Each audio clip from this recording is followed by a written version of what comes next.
Presentasi akan memaparkan materi yang berjudul pengelolaan memori dengan tagging dan pengelolaan penggunaan berbagai teknik dalam pertukaran dan pengelolaan materi. Dan saya Muhammad Rian Fafi, saya Imam Nasuri, saya Ahmad Maulana Juri, Saya Tiara Fitriaulia. Saya Nina Raini. Saya Najwa Oleh Hasan. Saya Kalina Fauzan Santi. Baik, yang pertama saya akan membahas definisi pegging. Yaitu pegging adalah skema manajemen memori yang menghilangkan kebutuhan alokasi memori fisik yang berkesinambungan. Proses pengembalian proses dalam bentuk halaman dari penyimpanan sekunder ke memori utama dikenal sebagai pegging. Tujuan dasar pegging adalah untuk memisahkan setiap prosedur menjadi beberapa halaman. Selain itu, RAM akan digunakan untuk menjadi memori utama.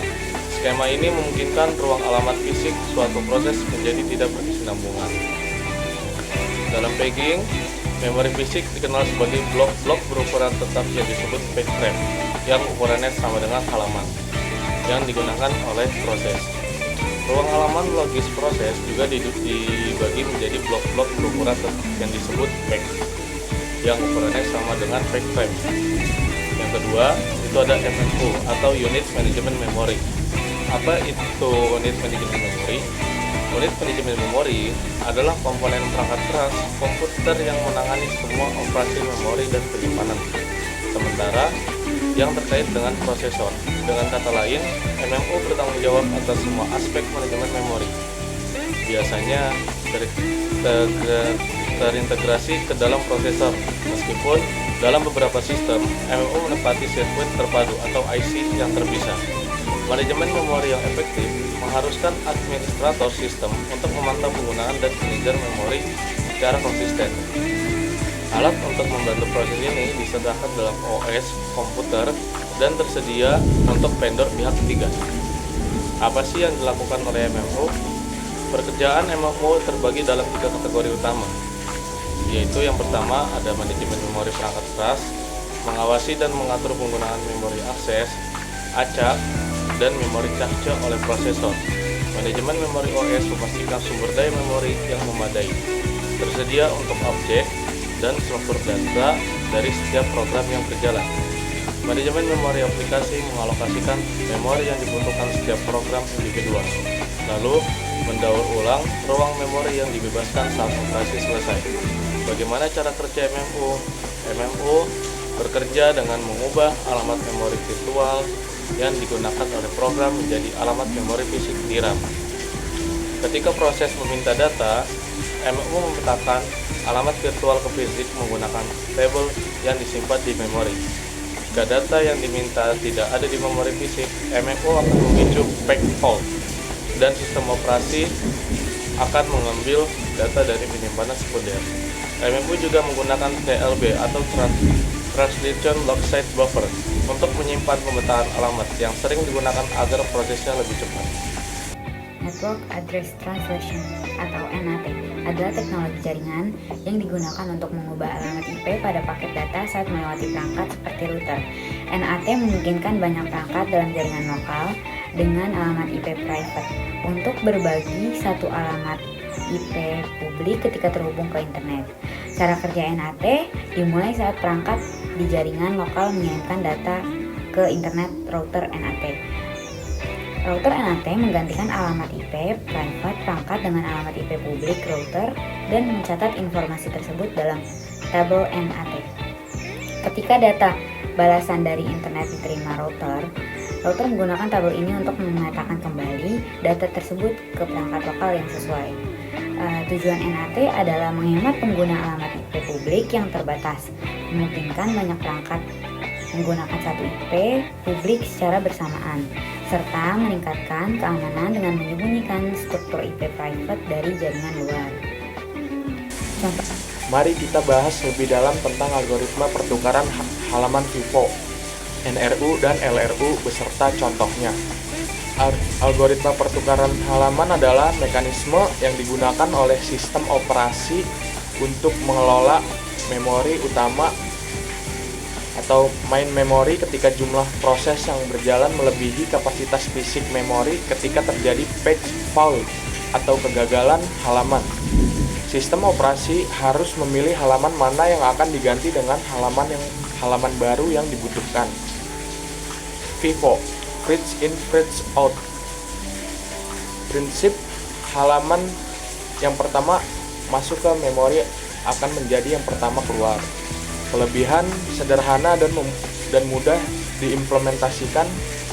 Kekurangan tidak selalu optimal. Kekurangan karena halaman yang mungkin masih sering digunakan bisa saja diganti. Contoh, misalkan kita memiliki frame memori sebanyak 3 dan urutan permintaan halaman adalah 1, 2, 3, 4, 1, 2, 5. Ketika frame masih kosong, halaman 1, 2, dan 3 akan masuk saat permintaan halaman 4. Karena frame penuh, halaman 1 yang paling dulu masuk akan diganti, begitu seterusnya. NRU, Not Recently Used. Prinsip membagi halaman menjadi 4 kelas berdasarkan bit referensi dan bit modifikasi M. Kode 0.2R sama dengan 0.M sama dengan 0 tidak pernah digunakan dan tidak dimodifikasi. Karena kelas 1 R sama dengan 1, M sama dengan 0 baru saja digunakan tapi tidak dimodifikasi. Kelas 2.2 RM pernah digunakan dan dimodifikasi. Kelas 3 RI 1M baru saja digunakan dan dimodifikasi. Saat terjadi patch full, halaman dari kelas terendah akan diganti. Kelebihan lebih baik dari FIFO karena mempertimbangkan penggunaan halaman. Kekurangan masih bisa terjadi menggunakan halaman yang masih sering digunakan. LRU, Less Recently Used. Prinsip halaman yang paling lama tidak digunakan akan diganti. Kelebihan cukup efektif dalam banyak kasus. Kekurangan membutuhkan overhead yang lebih tinggi untuk melacak penggunaan halaman. Contoh, menggunakan contoh yang sama seperti FIFO. Ketika permintaan halaman 5, halaman 3 dan akan diganti karena paling lama tidak digunakan. Perbandingan singkat. Algoritma kelebihan atau kekurangan FIFO sederhana tidak selalu optimal. NRU lebih baik dari FIFO, masih bisa terjadi penggantian halaman yang sering digunakan. LRU cukup efektif, membutuhkan overhead yang lebih tinggi. Translation Location Buffer adalah jenis cache memori yang menyimpan terjemahan terkini dari memori virtual ke alamat fisik untuk memungkinkan pengambilan yang lebih cepat. Cache berkecepatan tinggi ini disiapkan untuk melacak entry tabel halaman atau PTE yang baru saja digunakan. Dikenal juga sebagai cache terjemahan alamat. TLB adalah bagian dari unit manajemen memori atau MMU processor.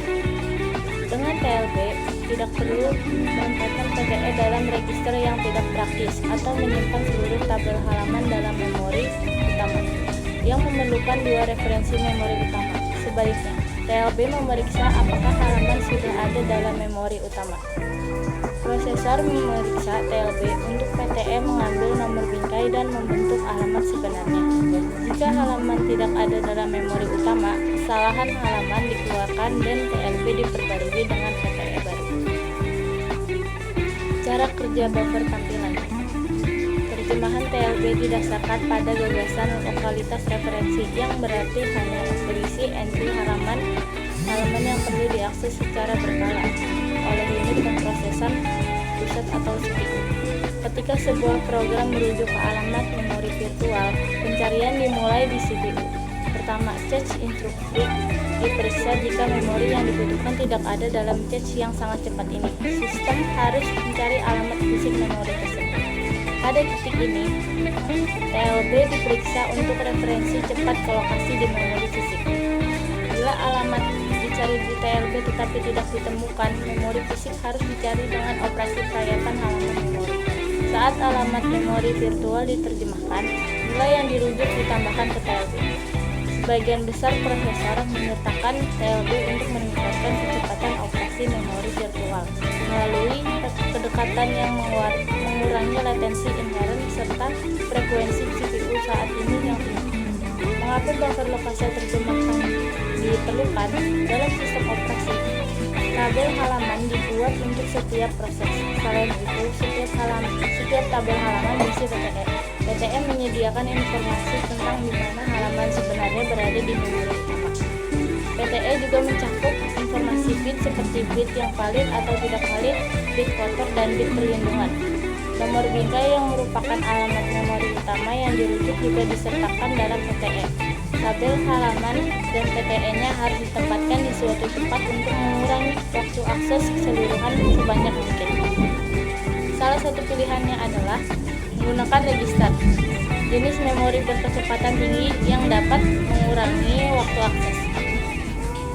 Dalam kasus ini, setiap permintaan yang dihasilkan dari alamat virtual akan dicocokkan dengan nomor halaman yang relevan dari tabel halaman, yang akan menunjukkan di mana halaman tersebut berada dalam memori utama.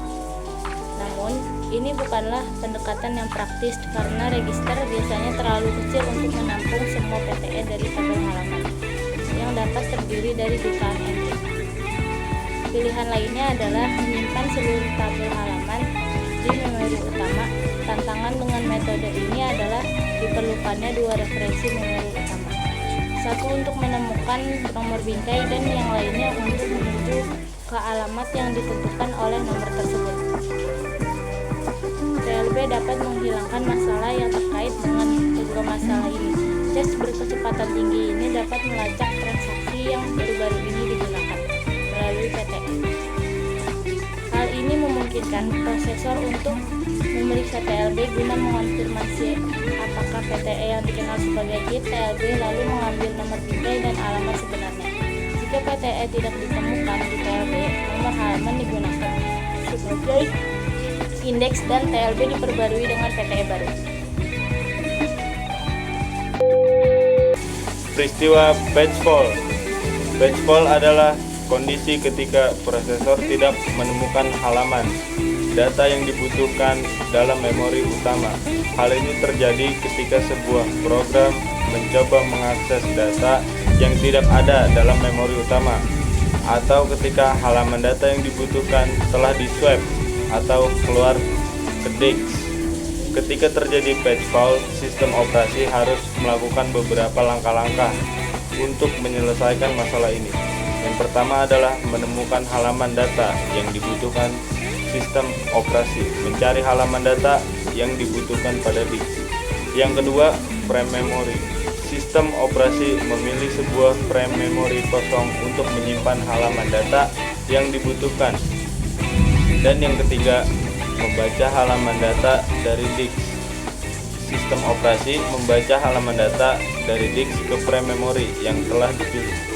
Yang keempat adalah memperbarui tabel halaman. Sistem operasi memperbarui tabel halaman untuk mencatat bahwa halaman data yang dibutuhkan sekarang berada dalam memori utama. Yang kelima, melanjutkan eksekusi program setelah halaman data berhasil dibaca memori utama. Setelah operasi data melanjutkan eksekusi program, batch fault dapat menyebabkan penurunan kinerja sistem operasi karena operasi proses membaca dan menulis data ke disk membutuhkan waktu yang lebih lama dibandingkan mengakses data dari memori utama. Oleh karena itu, sistem operasi menggunakan berbagai teknik untuk mengurangi jumlah batch fault yang terjadi seperti hidden paging.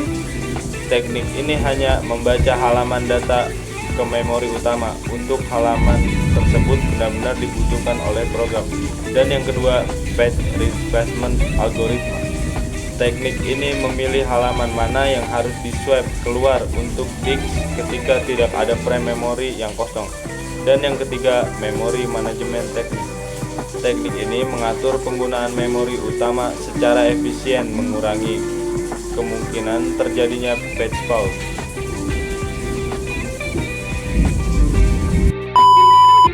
Jaringan NAT. Sebagai contoh penerjemahan alamat jaringan NAT, host internal mungkin ingin berkomunikasi dengan alamat server web. Penerjemahan alamat jaringan tujuan di dunia luar. Untuk komunikasi lebih lanjut, host internal akan mengirim paket data ke router gateway NAT jaringan. Router Gateway NAT menentukan apakah paket memenuhi syarat untuk diterjemahkan dengan mempelajari alamat IP sumber paket dan mencarinya di tabel. Router dapat menemukan host yang diautentikasi untuk tujuan penerjemahan jaringan internal pada daftar kontrol akses atau ACL miliknya. Lalu menyelesaikan penerjemahan menghasilkan alamat IP global internal, alamat IP lokal internal. Terakhir, router gateway NAT akan merutekan paket ke tujuan setelah menyimpan terjemahan dalam tabel NAT. Paket tersebut kembali ke alamat IP global router saat server web internet kembali ke permintaan. Dengan merujuk kembali ke tabel NAT, router dapat menentukan alamat IP terjemahan mana yang sesuai dengan alamat global mana. Menerjemahkannya ke alamat lokal internal dan mengirimkan paket data ke host di alamat IP mereka. Paket data dibuang jika tidak ditemukan kecocokan. Pemodelan pertukaran page. Yang pertama ada definisi. Pemodelan pertukaran halaman adalah suatu cara untuk memprediksi halaman mana yang paling mungkin dibutuhkan di masa depan, sehingga halaman tersebut tidak perlu dikeluarkan lagi dari memori utama. Yang kedua ada tujuan. Tujuan utama dari pemodelan ini adalah untuk meminimalkan jumlah kesalahan halaman atau page fault, yaitu ketika sebuah proses meminta halaman yang tidak ada di memori utama. Yang ketiga, pentingnya pemodelan pertukaran page. Dengan meminimalkan kesalahan halaman, waktu akses ke data akan lebih cepat sehingga kinerja sistem secara keseluruhan akan meningkat. Yang kedua ada memungkinkan proses-proses untuk menggunakan ruang alamat yang lebih besar daripada kapasitas memori fisik yang tersedia. Memungkinkan beberapa proses untuk berjalan secara bersamaan meskipun kapasitas memori fisik terbatas. Lalu yang keempat ada proses pertukaran halaman. Yang pertama ada page fault, yaitu ketika sebuah proses mencoba mengakses data pada halaman yang tidak ada di memori fisik, terjadilah page fault. Yang kedua ada interupsi, proses diinterupsi dan kontrol diberikan kepada sistem operasi. Yang ketiga ada pencarian halaman, sistem operasi mencari halaman yang dibutuhkan pada disk. Yang keempat pemilihan halaman korban. Jika semua frame memori sudah terisi, sistem operasi harus memilih halaman mana yang akan diganti atau patch replacement. Yang kelima, pindahkan halaman ke disk. Halaman yang dipilih diganti dengan halaman yang baru dari disk.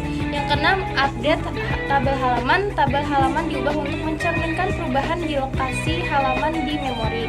Yang ketujuh, lanjutkan proses yang semula diinterupsi dapat dilanjutkan. Yang kelima, ada algoritma permodelan pertukaran halaman. Yang pertama ada optimal atau OPT. Algoritma ini selalu memilih halaman yang paling lama tidak digunakan, yaitu meskipun optimal, algoritma ini tidak realistis karena membutuhkan informasi tentang masa depan. Yang kedua ada first in, first out atau FIFO. Algoritma ini mengganti halaman yang paling lama masuk ke dalam memori. Yang ketiga ada less recently used atau LRU. Algoritma ini mengganti halaman yang paling lama tidak digunakan. Yang terakhir ada clock. Algoritma ini merupakan variasi dari LRU dengan menggunakan sebuah pointer yang berputar secara sirkular untuk memilih halaman yang akan diganti. Yaitu ada second chance algoritma. Ini merupakan pengembangan dari clock dengan memberikan kesempatan kedua bagi halaman yang telah dipilih untuk diganti. Yang kelima ada implementasi dari sistem operasi. Kebanyakan sistem operasi modern menggunakan kombinasi dari beberapa algoritma permodelan pertukaran halaman untuk mencapai kinerja yang optimal. Selain itu, sistem operasi juga menggunakan teknik-teknik lain seperti paging, on-demand, dan tracing untuk mengelola memori secara efektif. Contoh penerapan dari pemodelan pertukaran ini yaitu digunakan secara luas dalam berbagai sistem operasi, mulai dari sistem operasi desktop hingga sistem operasi server. Contoh penerapannya itu yang sistem operasi desktop ada Windows, Mac OS, Linux, sistem operasi server ada Unix dan Linux.